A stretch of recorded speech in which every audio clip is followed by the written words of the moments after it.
संबंध। अगर हम इस शब्द की परिभाषा ढूंढने निकले तो शायद इसका कोई ठीक ठीक अर्थ ना मिले, क्योंकि अलग अलग लोगों के लिए संबंधों के मायने भी अलग होते हैं। लेकिन इन संबंधों में एक खास बात है कि दुनिया के दो अलग अलग कोने में रहते हुए भी ये संबंध जिंदा रहते हैं। ऐसे में एक सवाल यहीं पे खड़ा होता है कि क्या संबंध बस मनुष्यों के बीच होता है या घटनाओं का भी एक दूसरे के साथ संबंध होता है। वही घटना जो कुछ साल पहले श्रीलंका में घटी, बांग्लादेश में घटी और जो घटी नेपाल में, क्या इन घटनाओं के भी कोई संबंध होते हैं? क्या ये भी एक दूसरे से प्रभावित होती हैं? प्रभावित होने की बात इसलिए कि आजकल इन घटनाओं में एक पैटर्न नजर आता है।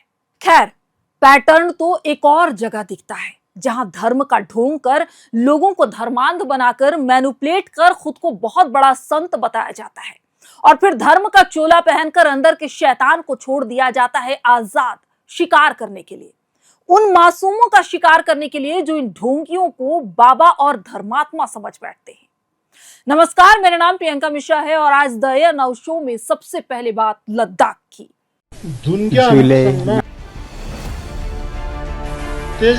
आज मेरा 21वां दिन का अनशन खत्म हो रहा है।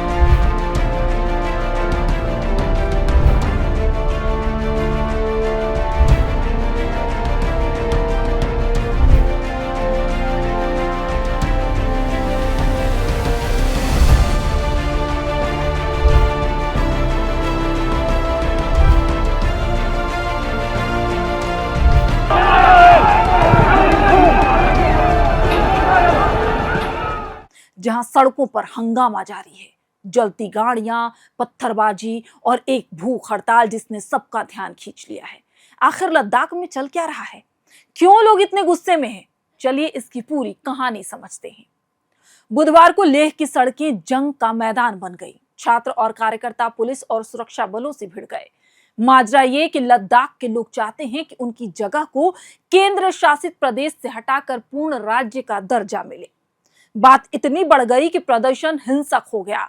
लोगों ने पत्थर फेंके, बीजेपी का ऑफिस जला डाला और सीआरपीएफ की गाड़ी को भी आग के हवाले कर दी।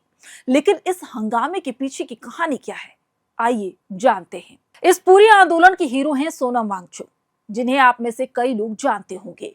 पिछले 15 दिनों से वो भूख हड़ताल पर थे और ये मांग करते हुए कि लद्दाख को पूर्ण राज्य बनाया जाए। उनके शांतिपूर्ण विरोध, जिसमें लेह से दिल्ली तक पैदल मार्च भी शामिल था, उसमें बहुत सारे लोग जुड़े। लेकिन इस बार मामला हाथ से निकल गया। लोगों का गुस्सा तब फूट पड़ा जब उनकी मांगे पूरी नहीं हुई। मंगलवार रात को 24 सितंबर के लिए लद्दाख बंद का ऐलान किया गया। सोशल मीडिया पर लोगों को लेह हिल काउंसिल के पास जमा होने को कहा गया। निर्देशानुसार ढेर सारे लोग वहां पहुंच गए, लेकिन पुलिस ने बैरिकेड्स लगाए थे। जब लोग आगे बढ़े तो आंसू गैस छोड़ी गई। जवाब में भीड़ ने गाड़ियां जला दी, तोड़फोड़ की, प्रदर्शन की। इसके बाद सोनम वांगचुक ने अपना अनशन तोड़ दिया और लोगों से शांति बनाए रखने की अपील की। उन्होंने कहा कि यह लद्दाख के लिए बहुत दुख का दिन है। हम 5 साल से शांति से अपनी बात रख रहे थे, अनशन किया, दिल्ली तक पैदल गए, लेकिन आज हमारा शांति का रास्ता फेल होता हुआ नजर आ रहा है। मैं लद्दाख के नौजवानों से कहता हूं कि ये हिंसा बंद करो। इसके बाद उन्होंने अनशन और प्रदर्शन रोकने का फैसला किया। आपको याद होगा कि 2019 में अनुच्छेद 370 और 35A हटने के बाद जम्मू कश्मीर और लद्दाख को 2 अलग अलग केंद्र शासित प्रदेश बनाया गया था। तब सरकार ने वादा किया था कि हालात ठीक होने पर लद्दाख को पूर्ण राज्य का दर्जा दिया जाएगा, लेकिन 6 साल बाद भी वो वादा पूरा नहीं हुआ। नेशनल कांग्रेस के विधायक तनवीर सादिक ने कहा कि ये बहुत दुख की बात है कि लद्दाख के साथ गलत हो रहा है। जम्मू कश्मीर को जैसे गलत तरीके से हैंडल किया गया, वहीं गलती लद्दाख के साथ भी दोहराई जा रही है। हाँ, हम हिंसा की निंदा करते हैं, लेकिन उम्मीद करते हैं कि दिल्ली में बैठी सरकार लद्दाख के लोगों से बात करेगी। अब इस मुद्दे पर अगली बातचीत दिल्ली में 6 अक्टूबर को होगी, लेकिन 6 अक्टूबर को होने वाली इस बातचीत से पहले दिल्ली से एक शर्मनाक खबर सामने आ रही है। वो खबर क्या है, आइए पूरा माजरा आपको बताते हैं। दिल्ली के Shri Sharda institute of Indian management के पूर्व चीफ स्वामी चैतन्यानंद सरस्वती, जिन्हें पार्थ सारथी भी कहा जाता है, उनके खिलाफ 17 छात्राओं ने यौन शोषण के गंभीर आरोप लगाए हैं। ये छात्राएं इंस्टीट्यूट में ईडब्ल्यूएस स्कॉलरशिप के तहत पीजीडीएम यानी post graduate diploma in management कर रही हैं। इनका कहना है कि चैतन्यानंद ने उनके साथ गलत बातें की, अश्लील मैसेज भेजे और जबरदस्ती छूने की कोशिश भी की। बात यहीं नहीं रुकी। 4 अगस्त को बसंत कुंज नॉर्थ पुलिस स्टेशन में इनके खिलाफ एफआईआर दर्ज की गई। उस वक्त ये शख्स इंस्टीट्यूट का हेड था, लेकिन 9 अगस्त को इसे वहां से निकाल दिया गया। एफआईआर के बाद से ये शख्स फरार है। पुलिस को खबर मिली कि ये यूपी के आगरा में कहीं छुपा हो सकता है। पुलिस ने इंस्टीट्यूट के बेसमेंट से एक वॉल्वो कार भी बरामद की है जो चैतन्यानंद की थी। ध्यान देने की बात यह है कि इस कार पर यूनाइटेड नेशंस यानी कि यूएन की नंबर प्लेट लगी थी, जो आमतौर पर सिर्फ डिप्लोमैट्स को मिलती है। लेकिन पुलिस ने बताया कि यह नंबर प्लेट फर्जी था। चैतन्यानंद ने खुद इसे बनवाया था। ये शारदा इंस्टीट्यूट कर्नाटक के श्रृंगेरी में मौजूद दक्षिणामनाय श्री शारदा पीठ की एक ब्रांच है।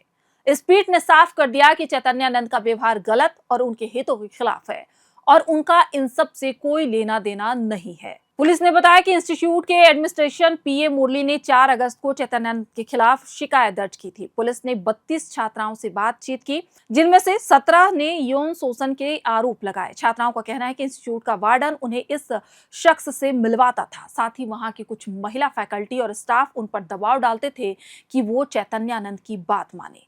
पुलिस ने इसके खिलाफ बीएनएस की धारा 75(2), 79 और 351(2) के तहत केस दर्ज किया है। सीसीटीवी फुटेज चेक करने के बाद पुलिस ने चैतन्यानंद के ठिकानों पर छापेमारी की, तभी उन्हें वो फर्जी यूएन नंबर प्लेट वाली वॉल्वो कार बरामद हुई, जिसे पुलिस ने अपने कब्जे में कर लिया है।